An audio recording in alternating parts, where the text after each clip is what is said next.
Good morning, YouTube family.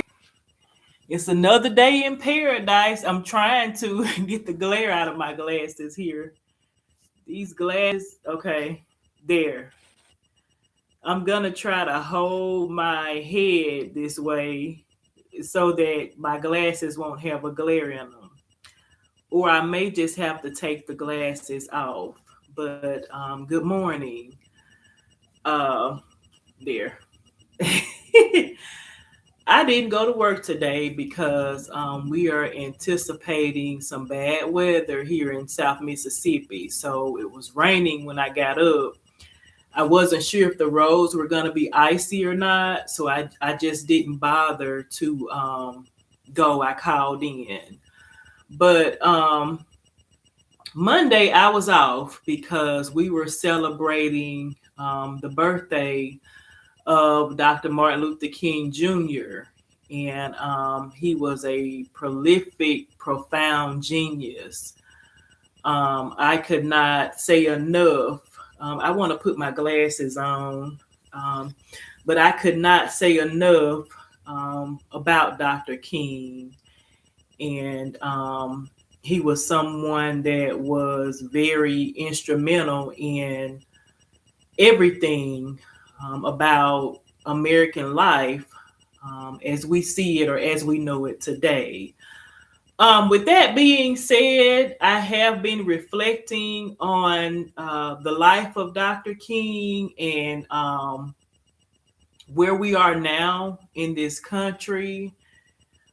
And I must say, I feel that Dr. King would be disappointed, to say the least, that everything that is happening nowadays. And again, I'm trying to get the glare out of my glasses here. I get, yeah, that's a little bit better. Y'all see this gigantic tree over here? This is a plant that my mom put over here.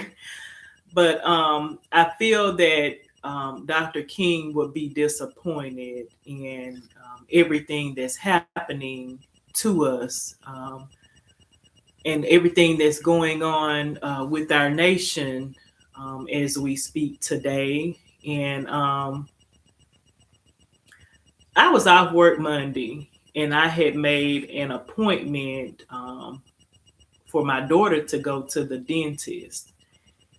And when I got there, I realized that all of the parents had the same thought. So the dentist office was full Monday because the kids were out of school. All the parents had made appointments for their children to go to the dentist while school was closed. And so at one point, my daughter and I were sitting in the lobby, and I realized that we were the only Black people sitting in the waiting room at that time, and the lobby was full. All of the other parents there were white at that time. And the dentist is a pediatric dental clinic, so they have toys. And there were some children that were playing in a toy school bus. One of the little girls was a little white girl. She was 8 years old. And she was playing. They have games. My daughter plays the games too, and my daughter is tall, so she's too big for the school bus. But my daughter was sitting beside me, and she was playing on my cell phone, and these other smaller children were playing in this school bus. And one of the little girls, she made a comment because one of the adults had got in there with them and was talking to them, and she said, "He has bullet holes all over his body." And this lady said, "Who are you talking about?" And the child said, "Emmett Till." And the other lady, one of the older ladies, got up and walked over to the child, and she shushed her and told her to be quiet, because she was going to go into further detail about whatever she was watching. She must have been looking at some pictures on a tablet. At that point, I was offended, because if you don't know the story of Emmett Till was a teenager who was killed. He was in Mississippi, and he was killed for supposedly whistling at a white woman. And we found out that wasn't even true. What happened to Emmett Till was a hate crime. And he was killed. He was brutally murdered. He was beaten to death by a mob of white men. Um, and I was offended because Emmett Till lost his life. Emmett Till was a martyr of the civil rights movement. To take his death as humorous or comical or something for a child to play with or tell jokes about um, is an outrage. I mean, I was outraged that day. I was just fuming on the inside of me because the child doesn't know anything about Emmett Till. She wasn't there during that time. That is what she is being taught. And I realized that we are not teaching our children anything about the worth of a Black person in this country. Being a Black person in this country is difficult, to say the least. When I was a child growing up, I was ashamed of my hair because I have always been taught that being darker, having a large nose, having large lips, being overweight, having nappy hair, I have been taught that all of those things were ugly growing up. And it was because I had children in my class when I was in elementary school because I've always been tall. And I was a little bit darker. I mean, I'm fair skinned, I guess you could say, but I had some kids in my elementary school. We were, Hispanics, whites, and African Americans.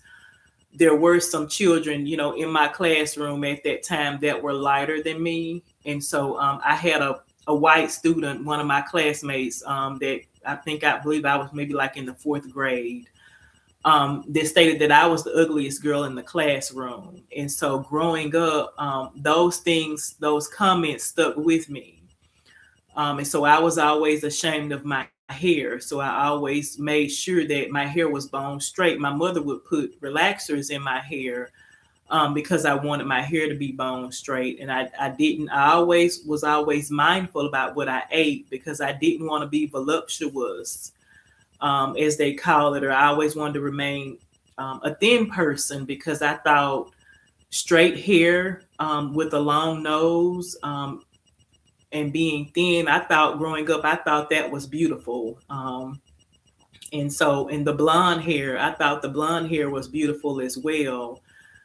Because I can recall when I was in high school, I had dyed my hair blonde. So when I was in high school, my hair was longer. I had shoulder length hair, and I had straightened it, and I had blonde highlights. All of these things because Black people in this country are stereotyped, and I wanted to live up to the height of what I thought was beautiful. And so growing up, I had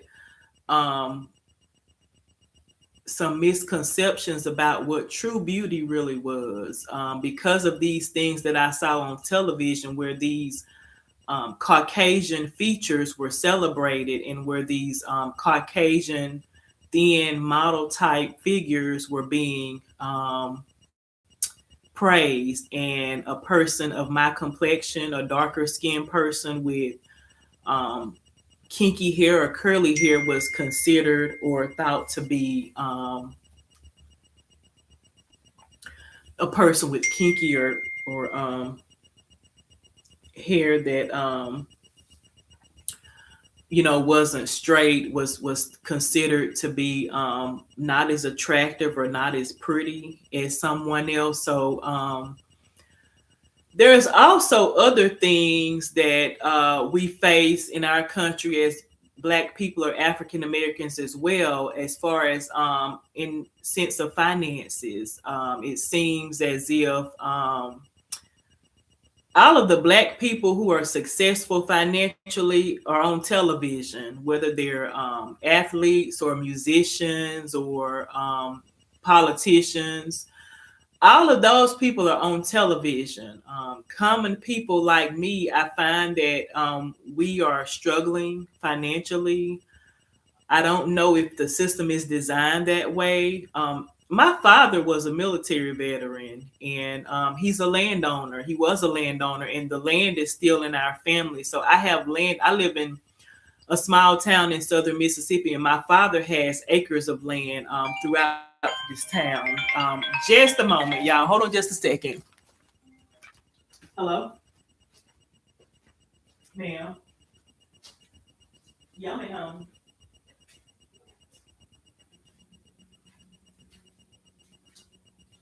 Okay.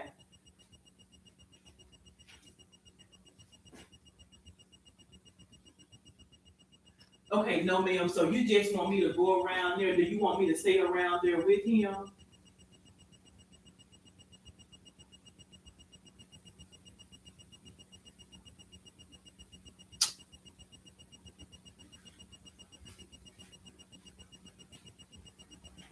He just wants me to open the front, just the front church door, not the. He want to go in the office or just the front church door. Okay. Okay.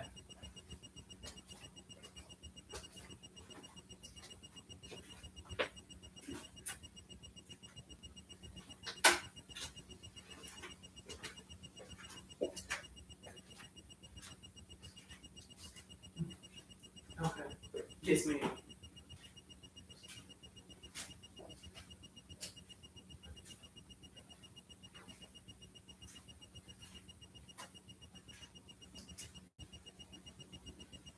Okay. So I need. I'm just saying. So I need to keep my 7 degrees. I need. Okay.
I will be right back, y'all. I got to run somewhere, and I'll be right back.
My apologies, y'all. I'm so sorry. I did not want to leave like that. I left abruptly.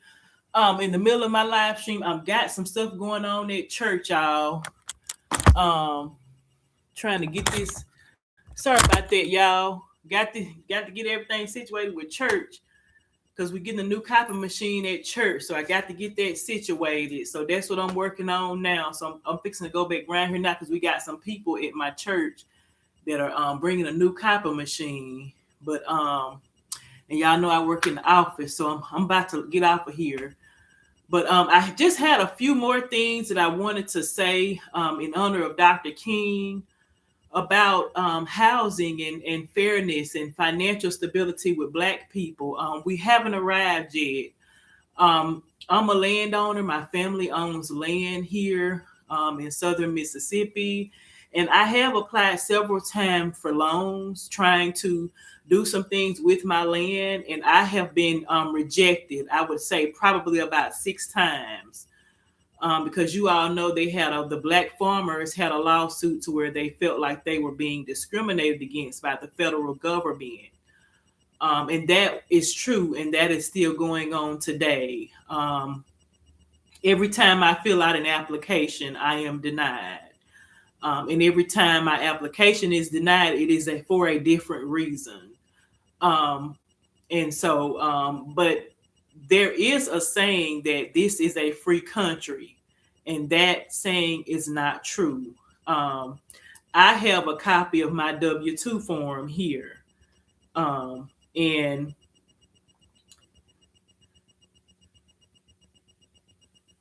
last year in 2025, I paid $1,609.58 in federal taxes. I paid $2,078.08 in Social Security taxes. And I paid $486.01 in taxes for Medicare. And then I also paid $533 in state of Mississippi taxes. So we are not living in a free country, folks. And whoever said that is lying. And the idea that Black people are just leeching off the government for public assistance and food stamps and things of that nature, that is simply not true. There's more people of other ethnicities that's not African Americans that are receiving food stamps than we are. Y'all, I have a child, I'm a single parent. I have never been approved for food stamps. Every time, it's just like me applying for housing. Every time I go to fill out an application at the food stamp office for Department of Human Services, my application is denied because they're saying that I'm an over income person because I only have one child. And for a person of my income, they want you to have 3 children to receive food stamps. And no, I'm not going to go sit up and have no whole house full of children so I can get no free food. I'm doing the best that I can, and me and my daughter eat healthy. I promote a healthy lifestyle with her. So no, we're not here leeching off the government for anything, and we're not living in this country free. I can recall in the year 2021, when I lost my job after the pandemic, and I had to tap into my retirement savings. And my retirement savings, I had been saving probably for approximately 8 years. I had saved a total of $14,000 and some change in a retirement fund that I had to retrieve those funds because I was having an economic hardship and I had been fired from my job after the pandemic. And I did get all of the funding, all of the money that I had saved in the retirement. I got those funds, and I paid approximately $6,000 to the federal government for tax penalties for getting my money out of my savings account. I paid a $3,000 tax penalty when I first received the money. So instead of me getting my $14,000 that I had saved, I only received $11,000 out of my retirement savings. And then at the end of the year, I didn't receive a tax I'm sorry, at the beginning of that following year, I didn't receive a tax refund. They charged me a tax penalty for getting my retirement savings out early. So I paid an additional $3,000 back to the federal government. So this is me having to pay $6,000 for getting my own money. Y'all, let's make it make sense. So I said all that to say, let's honor Dr. King. Don't let all of his hard work go in vain. Let's realize our full potential. Let's grow and do better. Don't let evil politicians or negative minded people stop you from doing what's right. Think about Dr. King when you're making decisions, moral decisions, because that's what he wanted. He wanted us all to be better moral people, and he wanted us to have good moral character. He said, and things that are going on in the world, expose them, call them out. Don't partake in it. Don't participate in something that's going on to another individual that's not right. Period. Let's love one another. I got to go back to church, y'all. I wish I had more time to speak to you all, but we'll have to save that message for another day. But I want to remind all of you to let's be mindful about how we treat one another. I didn't get any participants today. I'm assuming everybody is at work right now, so hopefully they'll go back and watch my live stream later. But let's be mindful about how we treat one another. And in the words of Maya Angelou, people may forget what you said and people may forget what you did, but people will never forget how you made them feel.